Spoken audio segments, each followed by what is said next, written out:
morning, students. I hope you've had a chance to get outside today. It's more sunshiny and clear than yesterday. I think it's going to be a little warmer. Today, we're going to get back to our learning about George Washington. If you'll remember, we started learning about George Washington and Abraham Lincoln around President's Day last month. And you can see behind me, I've changed all the books. Now you can see a nice selection of books that we're going to enjoy together over the next week or so about George Washington. Let's take a look at the morning message. March 26th, 2020. Dear students, what facts can you remember about George Washington? Retell them to someone sitting nearby. Mrs. Kilmer. Okay, let's go back and look at that. I'm wondering if you noticed something that I asked you to keep an eye out for. What facts can you remember? If you remember yesterday, I reminded you about word parts and the prefix re, which means to do over again. And right here, I asked you guys to notice when you came across words like that, we've got remember. Okay, let's reread. Oh, I'm saying re all over the place. I told you we use re a lot in school. Okay, what facts can you remember about George Washington? Retell them to someone sitting nearby. Mrs. Kilmer. So this is something I haven't told you before. I figure most of you are watching these videos with someone else, maybe your mom or dad. Remember, you shouldn't go on YouTube or even on the computer at all without the supervision of your parent. Anyway, and some of you may even be watching with your siblings. Some of you have siblings that I had as students before, so you might be watching it with anybody in your family. Please go ahead and retell some facts that you can remember about George Washington to someone sitting nearby. Okay, students, we're going to start off by reading our Social Studies Big Book. I see two headings, Our First President and A True Leader. George Washington. When America asked him to do something to help, George Washington said yes. He never gave up, even if what he was doing was very hard. He was our country's first leader, so we call him the father of our country. The father of our country. So that's what he was known as. Oh, I see a picture of, I've been there, Mount Vernon. So I think this part's going to be about that. George Washington was born in Virginia and grew up to be a farmer and a soldier. This is his house at Mount Vernon. Did you notice while we're reading the text, I'm scooping a little, right? We're not going word by word. We're scooping up some of those words.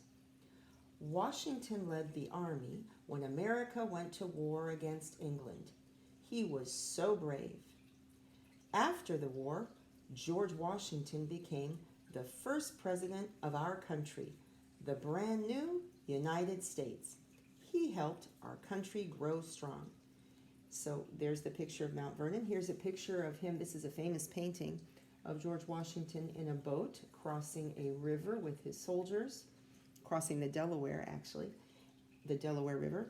And here we can see his face on a quarter and his face on the dollar bill. I think you learned about this money from Senora Santiago. Okay, just give me a minute to change the easel and we'll start enjoying our nonfiction book. Okay, students, let's enjoy our nonfiction book about George Washington. But before we begin, I want to remind you about a few things about nonfiction books. Number one, let's remember, a nonfiction book that's about somebody's life is called a special word. Do you remember? It's a biography. Biography.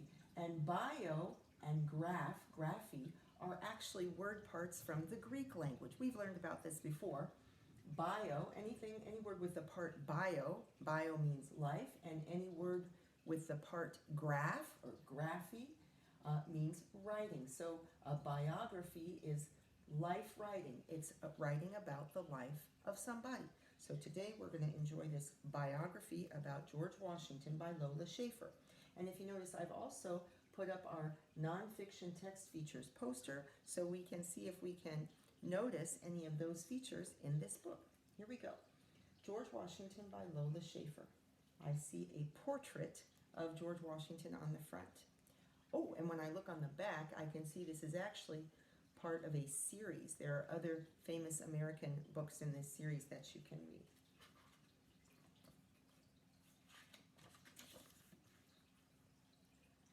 George Washington by Lola Schaefer. And there's another painting portrait of George Washington. Now remember, of course, whenever we see a portrait of George Washington, could that have been taken with a camera? No, right, because photography was not invented. So everything we see about George Washington had to be drawn and then painted by somebody. Oh, I see a table of contents. Boyhood, Mount Vernon, the Revolutionary War, President Washington. Words to know, read more, internet sites, index word list. So a table of contents is something that we found now.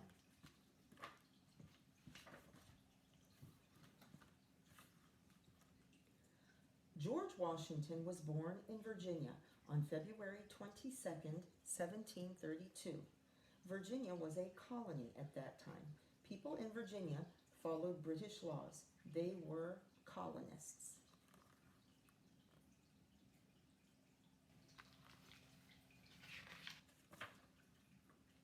George grew up on Ferry Farm. That's what the farm was called. He went to school and learned to read and write. Later, George became a surveyor. A surveyor measures land and makes maps. Oh, and there you can see George with his surveying instruments, his tools. It's like something on a tripod, and they use it to measure the land.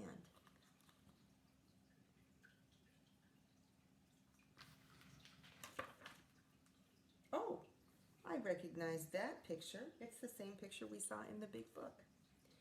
So this must be about Mount Vernon, huh? George moved to Mount Vernon in 1752. Mount Vernon was a big farm. George first grew tobacco, then he grew wheat.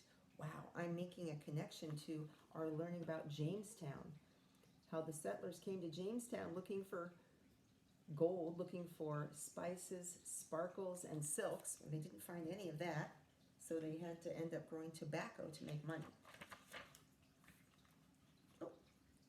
George joined the Virginia Army in 1752. The Virginia Army helped Great Britain fight France. The countries fought over land. George helped the Virginia Army win land for Great Britain. Remember, we've talked about how so often the kings and queens of Europe were fighting with each other to get more land, to get more control, both at home and in other parts of the world. George returned to Mount Vernon after the war. He married Martha Custis in 1759. She was a widow who had 2 children. A widow is someone whose husband has died. George loved the children as his own. They all lived at Mount Vernon.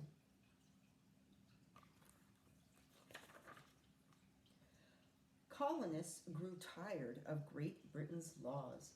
Great Britain would not give the colonists their freedom. The colonists began fighting the British Army in 1775. This was the start of the Revolutionary War. And we have sure learned a lot about that, and we'll continue to learn more as we learn about George Washington some more. George was commander-in-chief of the Continental Army. He trained men how to be soldiers. He led the soldiers into battles. The Revolutionary War lasted 8 years.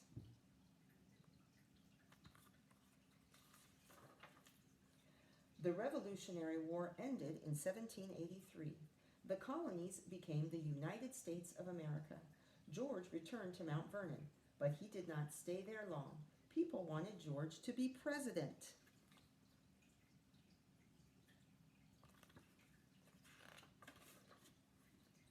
George became the first president of the United States in 1789. He served his country for 8 years. Then George returned to Mount Vernon. He died in 1799. People called George Washington the father of our country. Oh, we learned that in the big book, remember, just now.